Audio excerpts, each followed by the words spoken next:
Railway with Shyam YouTube channel पर आप सभी लोगों का स्वागत है। इस वीडियो के माध्यम से मैं आपको कराने वाला हूं आरआरबी एनटीपीसी भर्ती परीक्षा 2025 में पूछे जाने वाले जीके जीएस के अति महत्वपूर्ण प्रश्न जो आपकी एग्जाम के लिए सबसे ज़्यादा महत्वपूर्ण है। तो आज के इस वीडियो को आपको शुरू से लेकर के एंड तक फुल वॉच करते रहना है। वीडियो और ये कंटेंट अगर आपको पसंद आता है तो प्लीज़ वीडियो को लाइक और चैनल को आप लोग सब्सक्राइब करना बिल्कुल ना भूलें। तो चलिएगा फिर शुरू करते हैं आज का अपना ये आरआरबी एनटीपीसी भर्ती परीक्षा 2025 के लिए स्पेशल जीके जीएस के अति महत्वपूर्ण प्रश्नों का एक और शानदार ज़बरदस्त प्रैक्टिस सेट, क्योंकि आपका एग्ज़ाम 5 जून 2025 से शुरू होने जा रहा है।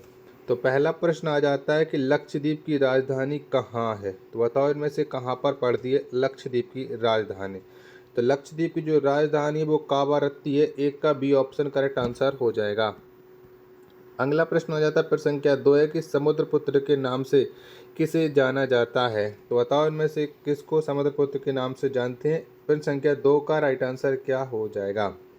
तो समुद्रपुत्र के नाम से जो जाना जाता है वो लक्षद्वीप को जाना जाता है। यानी प्रश्न संख्या 2 का सी ऑप्शन देने वालों का सभी का करेक्ट आंसर हो जाएगा।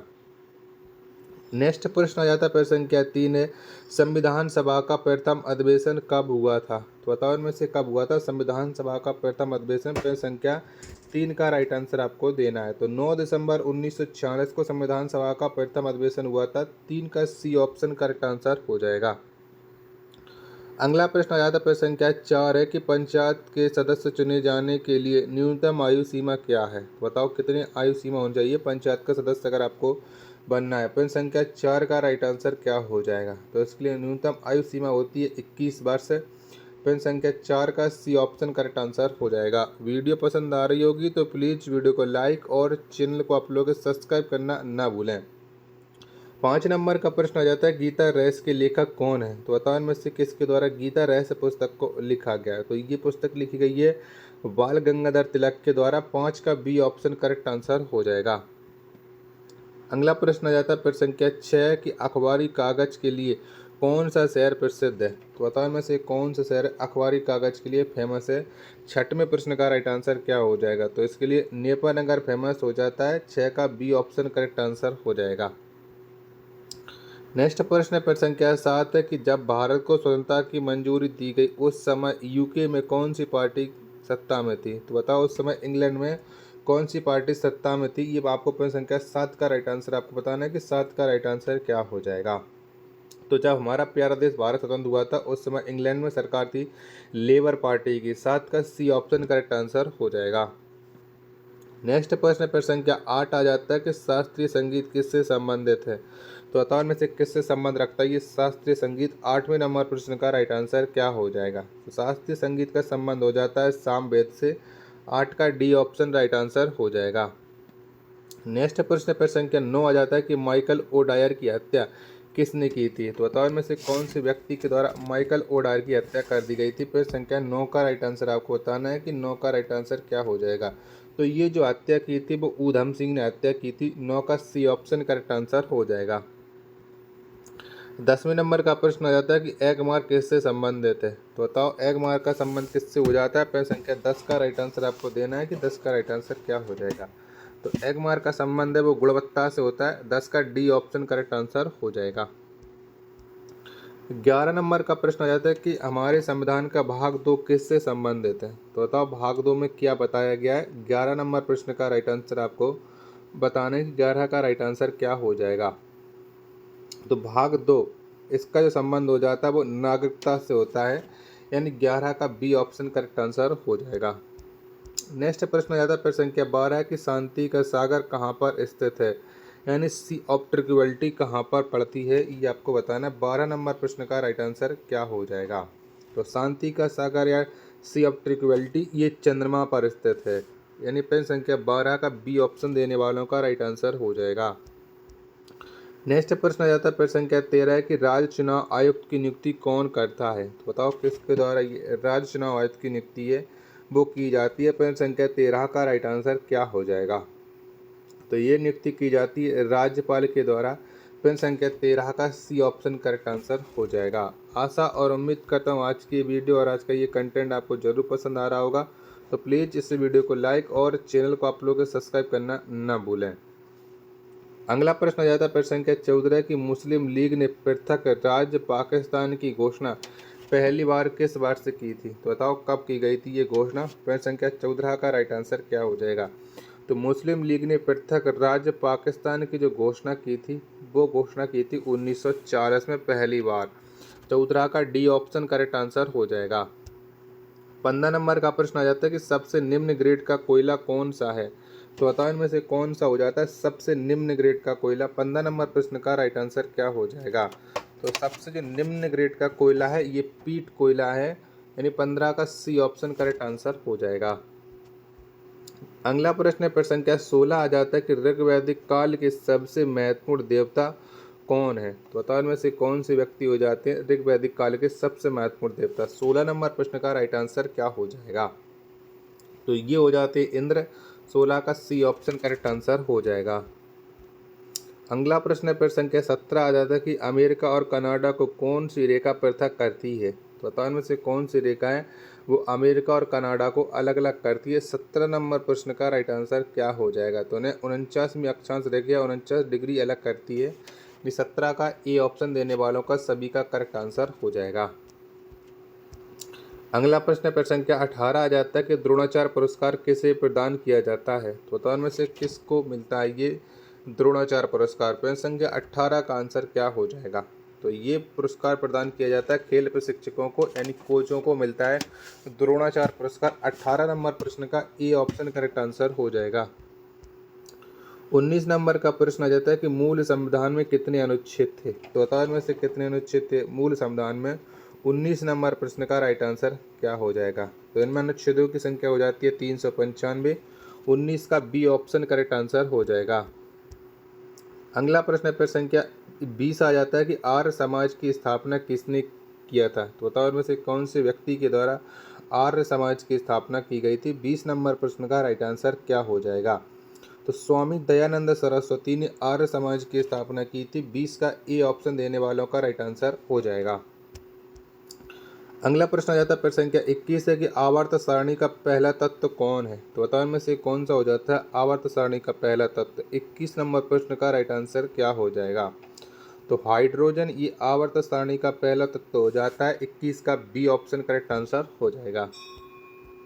चलिए अगला प्रश्न आ जाता है प्रश्न संख्या 22 है गोल घर का निर्माण किस वर्ष हुआ था? तो बताओ इनमें से कब किया गया था गोल घर का निर्माण। 22 नंबर प्रश्न का राइट आंसर आपको बताना है कि 22 का राइट आंसर क्या हो जाएगा। तो गोल घर का निर्माण ये 1786 में किया गया था। 22 का ए ऑप्शन करेक्ट आंसर हो जाएगा। नेक्स्ट प्रश्न आ जाता है प्रश्न संख्या 23 है कि शक संवत का आरंभ कब हुआ था? तो बताओ इनमें से कौन सी डेट में शक संवत का आरंभ किया गया था। प्रश्न संख्या 23 का राइट आंसर आपको देना है कि 23 का राइट आंसर क्या हो जाएगा। तो शक संवत का जो आरंभ किया गया था वो 78 ईस्वी में किया गया था, यानी 23 का बी ऑप्शन करेक्ट आंसर हो जाएगा। नेक्स्ट प्रश्न आ जाता है प्रश्न संख्या 24 है कि महाभारत के रचयिता कौन थे? तो बताओ इनमें से कौन से व्यक्ति हैं जिनके द्वारा महाभारत की रचना है वो की गई थी। प्रश्न संख्या 24 का राइट आंसर क्या हो जाएगा? तो महर्षि वेद व्यास के द्वारा महाभारत की रचना की गई थी। 24 का बी ऑप्शन करेक्ट आंसर हो जाएगा। नेक्स्ट प्रश्न प्रश्न संख्या 25 आ जाता है किस संश्लिष्ट तंतु को कृत्रिम सिल्क कहा जाता है? तो बताओ इसे किसे कहते हैं कृत्रिम सिल्क। 25 नंबर प्रश्न का राइट आंसर आपको देना है कि 25 का राइट आंसर क्या हो जाएगा। तो ये नायलन को कहा जाता है कृत्रिम सिल्क। 25 का ए ऑप्शन करेक्ट आंसर हो जाएगा। अगला प्रश्न आ जाता है प्रश्न संख्या 26 की पिक्चर ध्वनि और वीडियो से बनी निर्गत क्या कहलाता है? यानी बताओ ये आउटपुट क्या कहलाता है। 26 नंबर प्रश्न का राइट आंसर आपको देना है कि 26 का राइट आंसर क्या हो जाएगा। तो ये आउटपुट मल्टीमीडिया कहा जाता है। 26 का बी ऑप्शन राइट आंसर हो जाएगा।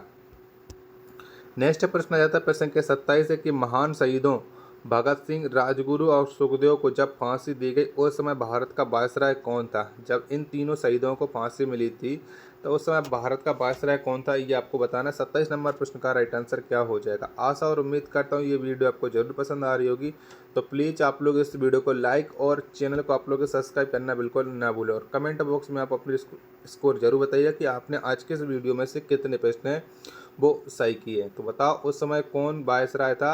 27 नंबर प्रश्न का राइट आंसर क्या हो जाएगा। तो उस समय वायसराय था लॉर्ड इरविन। 27 का डी ऑप्शन करेक्ट आंसर हो जाएगा। अगला प्रश्न संख्या 28 आ जाता है कि निम्न में से कौन स्वतंत्रता पूर्व भारत में व्यापारी के रूप में सबसे अंत में आया था। बताओ इनमें से कौन से देश के लोग हैं व्यापार के रूप में सबसे लास्ट में आए थे, ये आपको बताना है। 28 नंबर प्रश्न का राइट आंसर क्या हो जाएगा। तो सबसे लास्ट में आए थे फ्रांसीसी। डी ऑप्शन करेक्ट आंसर हो जाएगा। 29 नंबर का प्रश्न आ जाता है कि विदेशिया किस राज्य का एक लोक नृत्य है। तो बताइए कौन से राज्य का लोक नृत्य पड़ जाता है विदेशिया। 29 का राइट आंसर क्या हो जाएगा। तो विदेशिया जो लोक नृत्य होता है ये बिहार का लोक नृत्य है। 29 का ए ऑप्शन करेक्ट आंसर हो जाएगा।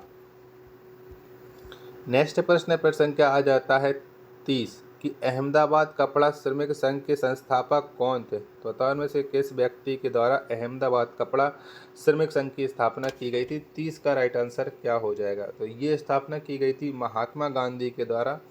30 का ए ऑप्शन देने वालों का राइट आंसर हो जाएगा।